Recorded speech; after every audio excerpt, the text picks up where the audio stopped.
కీర్తనల గ్రంథం 39వ కీర్తన. నా నాలుకతో పాపము చేయకుండునట్లు నా మార్గములను జాగ్రత్తగా చూచుకొందును. భక్తిహీనులు నా ఎదుట నున్నప్పుడు నా నోటికి చిక్కము ఉంచుకొందుననుకొంటిని. నేను ఏమీయు మాటలాడక మౌనినైతిని. క్షేమమును గూర్చి అయినను పలుకక నేను మౌనముగా నుంటిని. అయినను నా విచారము అధికమాయెను, నా గుండె నాలో మండుచుండెను. నేను ధ్యానించుచుండగా మంట పుట్టెను. అప్పుడు నేను ఈ మాట నోరార పలికితిని: యెహోవా, నా అంతము ఎట్లుండునది? నా దినముల ప్రమాణము ఎంతైనది నాకు తెలుపుము. నా ఆయువు ఎంత అల్పమైనదో నేను తెలుసుకొనగోరుచున్నాను.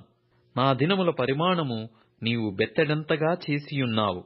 నీ సన్నిధిని నా ఆయుష్కాలము లేనట్టేయున్నది. స్థిరుడైనను ప్రతివాడును కేవలము వట్టి ఊపిరి వలె ఉన్నాడు. మనుషులు వట్టి నీడ వంటి వారై తిరుగులాడుచుందురు. వారు తొందరపడుట గాలికే గదా. వారు ధనము కూర్చుకొందురు గాని అది ఎవనికి చేజిక్కునో వారికి తెలియదు. ప్రభువా, నేను దేని కొరకు కనిపెట్టుకొందును? నిన్నే నేను నమ్ముకొనియున్నాను. నా అతిక్రమములన్నిటి నుండి నన్ను విడిపింపుము. నీచులకు నన్ను నిందాస్పదముగా చేయుము. దాని చేసినది నీవే గనుక నోరు తెరవక నేను మౌనినైతిని. నీవు పంపిన తెగులు నా మీద నుండి తొలగింపుము. నీ చేతి దెబ్బ వలన నేను క్షీణించుచున్నాను.